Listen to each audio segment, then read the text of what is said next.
আসসালামু আলাইকুম। আশা করি সবাই ভালো আছেন। আলহামদুলিল্লাহ, আপনাদের দোয়ায় আমিও ভালো আছি।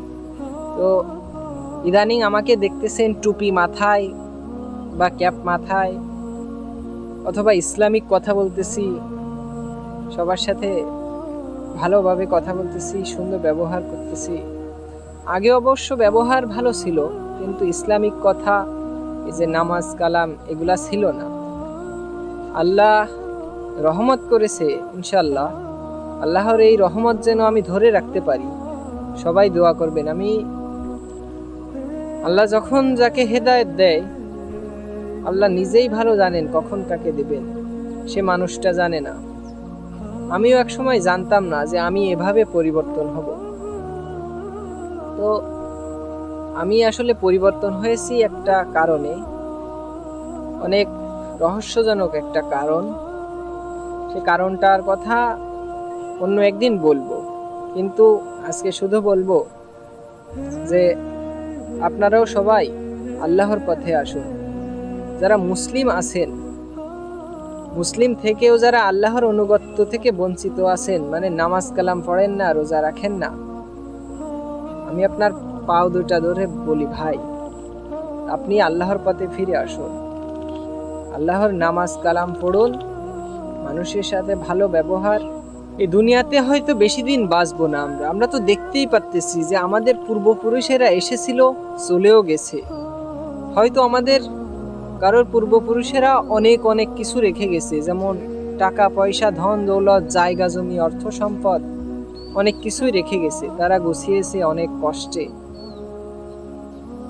কিন্তু তারা সাথে নিয়ে গেছে শুধুমাত্র তাদের আমলনামা, আর কিচ্ছুটি নিয়ে যেতে পারেনি। ওই 3.5 হাত জমির ভিতরেই দাফন হয়ে গিয়েছে। তাহলে এই পৃথিবীতে এত কিছু, এত ধন সম্পদ, রাহাজানি, এই সমস্ত মানুষের লুটপাট, মানুষকে গালিগালাজ করা, মানুষের সাথে খারাপ ব্যবহার করা, এইসব দিয়ে কি হবে জীবনে? কি লাভ এইসবের? কোনো দরকার আছে? আমি সুন্দর মতন নিজের রিজিক তো আল্লাহর হাতে, আল্লাহ রিজিক লিখে রেখেছেন। আপনাকে শুধু চেষ্টা করতে হবে হালাল পথে রিজিক ঘরে আনার। সেইটুকু করুন, অল্প খান, তারপরেও হারাম পথে যায়েন না। ভালো থাকুন, মানুষকে ভালো রাখার চেষ্টা করুন, পাশের মানুষের বিপদে আপদে এগিয়ে আসুন। ওই টাকার মোহ যার আছে, সে সহজে পারবে না ওই মোহ ছাড়তে। টাকা হলো একটা নেশার মতো, যেটাকে একবার আঁকড়ে ধরলে সেটা ছাড়া খুব কষ্টকর, কিন্তু ছাড়তে হবে। কেন ছাড়তে হবে? কেননা এই দুনিয়া চিরস্থায়ী তো নয়। ওই আখিরাতে আপনার হিসাব দেওয়া লাগবে যে আপনি কত টাকা ইনকাম করেছেন, কোনভাবে ইনকাম করেছেন এবং কিভাবে খরচ করেছেন। আপনি হালাল পথেও যদি ইনকাম করেন, তাহলে মানুষের সাহায্য করেছেন কিনা এটারও হিসাব দেওয়া লাগবে। তাই বেশি কথা না বলে সকলকে ইসলামের দাওয়াত দেই এবং বলি যে 5 ওয়াক্ত নামাজ পড়েন, যে হালাতেই থাকেন, যেভাবেই থাকেন, আল্লাহর নামাজ আদায় করার চেষ্টা করেন। অজুহাত দিয়েন না। মৃত্যুর সময় আজরাইল অজুহাত শুনবে না রে ভাই, অজুহাত শুনবে না। আজরাইল ঘুষও খায় না যে আপনি অনেক টাকা পয়সা ইনকাম করেছেন, ঘুষ দিয়ে আজরাইলকে পাঠিয়ে দিবেন যে ভাই পরে আসো, তা হবে না। আমি বুঝাচ্ছি, এখন আপনার বুঝতে, যাদের বুদ্ধি আছে তারা বুঝতে পারবেন। আর বুদ্ধি সবারই আছে কম বেশি, কিন্তু যারা দুনিয়ার মোহই অনেকটা তলিয়ে গেছেন, তাদের একটু কষ্ট হবে।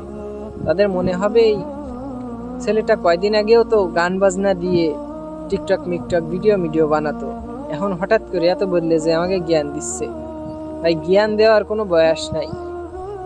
জ্ঞান যে কোনো মানুষ দিতে পারে, কিন্তু আমারটা যদি ভালো মনে হয়, আপনার যে মনে হয় যে এই ছেলেটা ভালো কথা বলতেছে, আমার কথা শুনে হলেও আপনি ফিরে আসেন ভাই।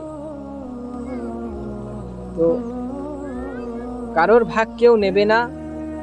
একজনের জন্য, আপনার পরিবারকে সুখে রাখার জন্য যে আপনি হারাম পথে ইনকাম করে, অর্থ উপার্জন করে তাদের খাওয়াবেন, তারা আপনার ভাগ নেবে না। তবে হ্যাঁ, আপনার একটা দায়িত্ব আছে তাদের চালানোর, পরিবার চালানোর, সেটা হালাল পথে চেষ্টা করুন। আর ইনশাল্লাহ আল্লাহর উপর ভরসা রাখুন, পারবেন। অনেক টাকা পয়সা লাগে না সুখে থাকতে, সুখে থাকতে অনেক টাকা পয়সা লাগে না রে ভাই। আপনি চেষ্টা করুন হালাল পথে, ইনশাল্লাহ আল্লাহ সকলের সহায় হবেন। তো সবাই ভালো থাকবেন, আমার জন্য দোয়া রাখবেন। আসসালামু আলাইকুম।